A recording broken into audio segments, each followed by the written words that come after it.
Gracias, buenas tardes.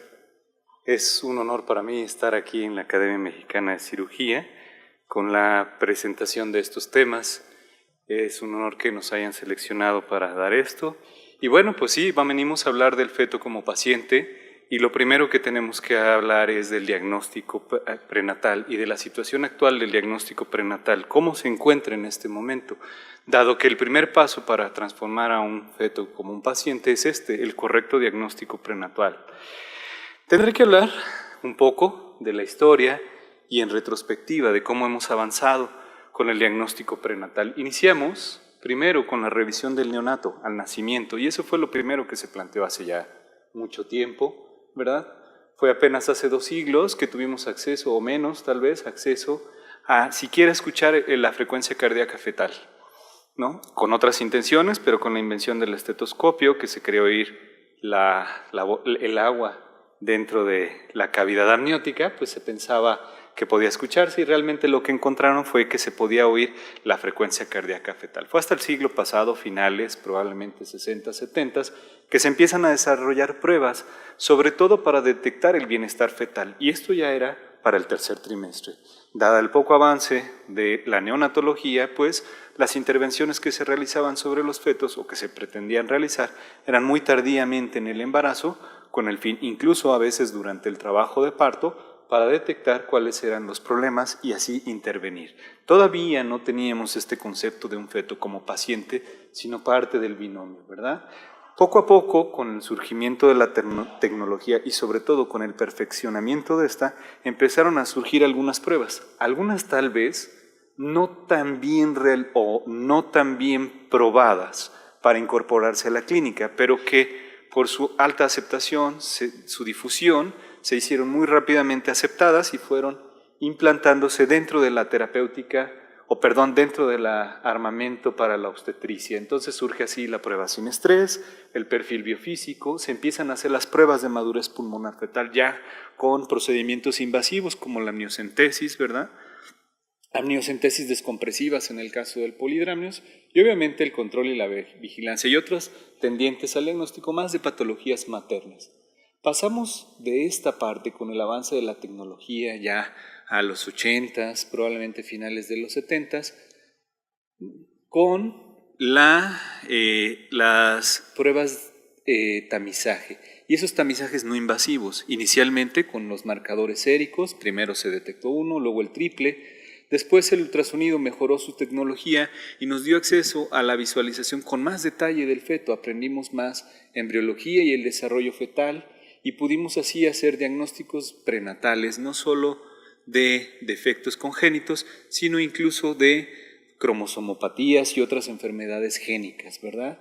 Tuvimos acceso a las amniocentesis más tempranas cada vez, tal vez en algún momento en exceso tempranas, que nos llevaron a ver que no era lo más correcto, cordocentesis, incluso terapias de transfusión, ¿verdad?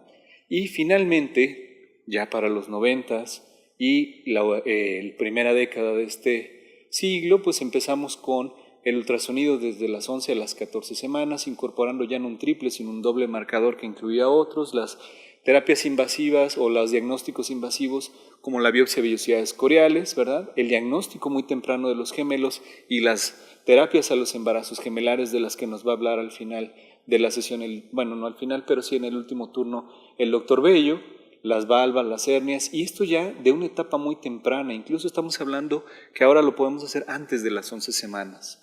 Y esto es lo que nos ha permitido convertir este feto en un paciente, tener un abordaje distinto, y es este perfeccionamiento del diagnóstico prenatal. Les decía que fue en los 70s cuando se ofrecía de manera de tamizaje para, por ejemplo, síndrome de Down en Europa, particularmente en Gran Bretaña, que eran tienen una particular preocupación por este síndrome, por los problemas que aqueja.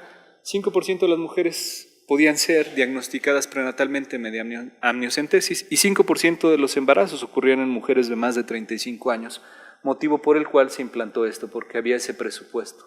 Solo se detectaban al 28%, en términos cerrados al 30% de los fetos con trisomía 21, haciendo 5% de procedimientos invasivos. Eso no era nada eficiente. Ya para los 80s, en el 84, se empezó a describir la alfa-fetoproteína como un marcador único en donde se veía que había diferencias entre las concentraciones, pero también había una coincidencia en un gran número de pacientes. Y esto hacía impreciso. Después se describió que también otras sustancias tenían diferencias entre fetos con y sin cromosomopatías, y entonces fue que se empezaron a emplear estos en el armamento diagnóstico, hasta que igual en 1988, ya mediante un modelo matemático muy bien realizado y muy bien acoplado, inicia y presenta el triple marcador sérico e incluso incorpora la inhibina A con el cuádruple marcador sérico, dando resultados mucho mejores, probados en estos dos estudios, que van entre el 70 y el 80%, dependiendo para el triple, 70%, para el cuádruple, alrededor del 80%.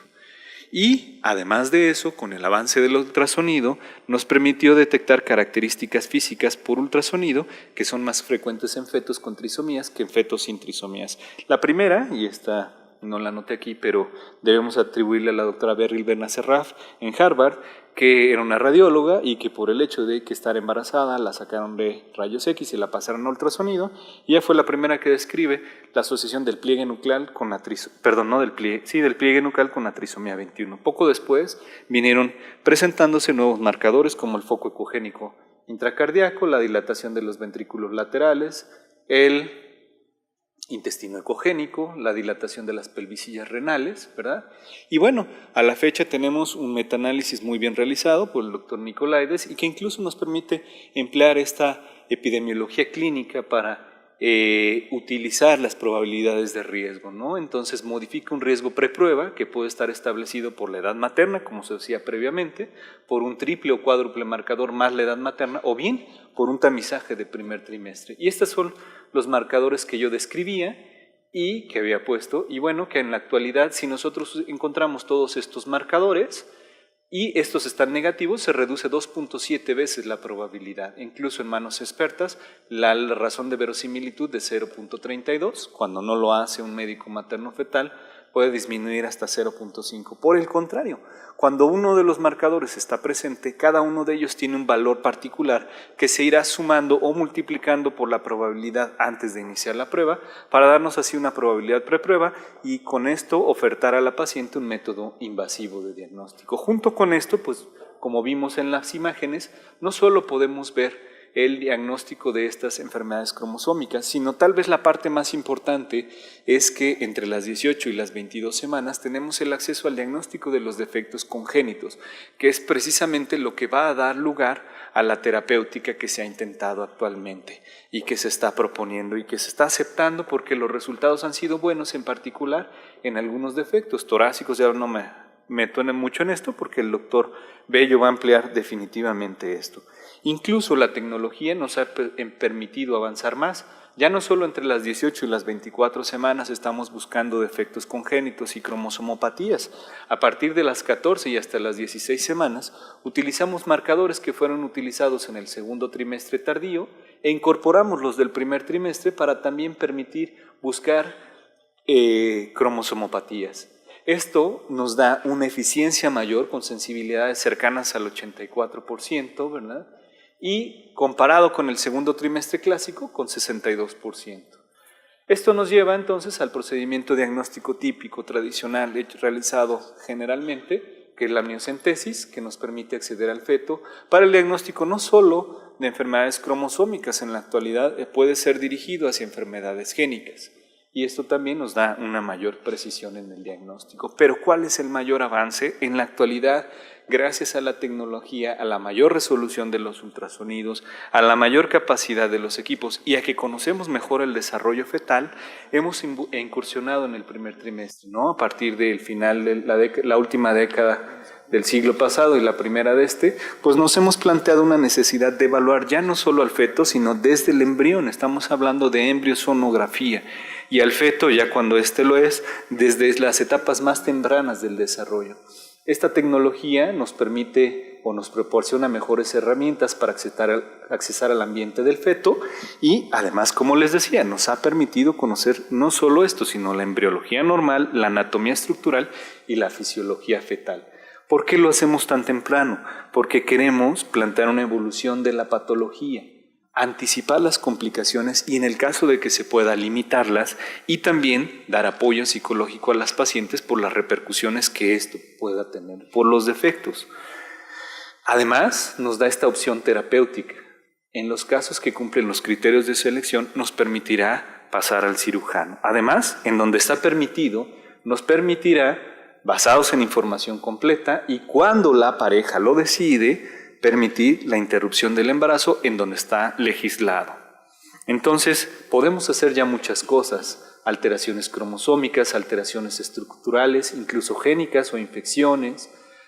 Podemos ver el resultado perinatal adverso y un punto importante en la terapéutica, el diagnóstico del embarazo múltiple y de la corionicidad, del número de placentas, del número de bolsas que se encuentran, ¿verdad? También podemos tamizar con respecto a la pérdida gestacional y también respecto a enfermedades maternas. Por ejemplo, en el primer trimestre utilizamos la edad materna, la historia prueba de cromosomopatías, lo asociamos con translucencia nucal y marcadores séricos y eso nos da un primer resultado que nos permite asesorar a las pacientes. Podemos usar marcadores secundarios o emergentes y eso para tomar la decisión de hacer o no hacer una biopsia de vellosidades coriales. Este es el esquema que utilizamos donde ubicamos a las pacientes en alto riesgo, en bajo riesgo, en riesgo intermedio y esto nos permite establecer un diagnóstico con una sensibilidad del 95% y una tasa de procedimientos invasivos 2.5, lo cual reduce considerablemente la probabilidad de pérdida en los procedimientos invasivos. ¿Cuál es el problema? Pues que requiere de un entrenamiento apropiado de los ecografistas. Pero estos grandes avances nos permiten avanzar. Estas son unas cifras que tenemos en el hospital. De 3.175 pacientes, 2.351 pertenecieron al grupo de bajo riesgo, 767 al de riesgo intermedio y 57 al de alto riesgo, ¿verdad? Nosotros pudimos detectar 36 pacientes con aneuploidía para una sensibilidad del 91.6% y una especificidad del 99% con tan solo una tasa de falsos positivos o de procedimientos invasivos del 0.7%. Pero no nos podemos cerrar a la tecnología y a los ultrasonografistas, a los médicos maternos fetales, en algún momento nos va a rebasar esta. Tenemos que aceptar también que ahora hay otros procedimientos no invasivos, en particular la detección de DNA fetal que han demostrado, al menos en investigación, ya veremos cuando se incorporen, en este momento no lo hacen por el costo tan elevado que tienen, pero es muy probable que en un futuro la tecnología de detección de DNA libre fetal sea la que nos permita establecer los diagnósticos y en particular los diagnósticos de cromosomopatías mucho más sensibles. Se hablan de sensibilidades del 100%. La realidad es que no son así, porque de serlo podríamos tomar decisiones de intervenciones terapéuticas o bien las pacientes para interrumpir su embarazo en esos casos. La verdad es que andan sí arriba del 99%, pero todavía no llegamos al 100%, que sería lo ideal, ¿verdad? Cuando ya se aplican a poblaciones muy grandes, entonces sí es cuando ya no podemos hacerlo, pero probablemente este sea lo siguiente que es lo que tenemos que hacer. Entonces presento aquí algunas de las técnicas que utilizamos, como la biopsia de vellosidades coriales, ¿verdad? Este es un pequeño video que espero que corra, ¿no? En los pocos segundos que me quedan, ¿verdad? Aquí están, pero bueno, si no, no solo hablamos de cromosomopatías del primer trimestre, sino de la detección de defectos estructurales, que como les decía previamente, es lo que ha permitido que las intervenciones quirúrgicas en fetos sean cada vez más tempranas. Y aprovechamos la translucencia para buscar anomalías mayores. Vemos cómo entre más grande la translucencia, más alta la asociación con defectos estructurales. Por ejemplo, a los 6.5 milímetros hasta 46.2%. Estos son los que hemos detectado y los que en el instituto tenemos. Muy bien, reportados en nuestra última serie. Bueno, creo que se me acabó mi tiempo y les agradezco mucho su atención. Gracias, buenas tardes. Es un honor para mí estar aquí en la Academia Mexicana de Cirugía con la presentación de estos temas. Es un honor que nos hayan seleccionado para dar esto. Y bueno, pues sí, venimos a hablar del feto como paciente y lo primero que tenemos que hablar es del diagnóstico, sobre todo para detectar el bienestar fetal. Y esto ya era para el tercer trimestre. Dada el poco avance de la neonatología, pues las intervenciones que se realizaban sobre los fetos o que se pretendían realizar eran muy tardíamente en el embarazo, con el fin, incluso a veces durante el trabajo de parto, para detectar cuál es el diagnóstico prenatal y de la situación actual del diagnóstico prenatal, cómo se encuentra en este momento, dado que el primer paso para transformar a un feto como un paciente es el correcto diagnóstico prenatal. Tendré que hablar un poco de la historia y en retrospectiva de cómo hemos avanzado. La invención del estetoscopio, que se creó oír el agua dentro de la cavidad amniótica, pues se pensaba que podía escucharse y realmente lo que encontraron fue que se podía oír la frecuencia cardíaca fetal. Fue hasta el siglo pasado, finales, probablemente 60, 70, que se empiezan a desarrollar pruebas con el diagnóstico prenatal. Iniciamos primero con la revisión del neonato al nacimiento y eso fue lo primero que se planteó hace ya mucho tiempo, ¿verdad? Fue apenas hace 2 siglos que tuvimos acceso, o menos tal vez, acceso a siquiera escuchar la frecuencia cardíaca fetal, ¿no? Con otras intenciones, pero con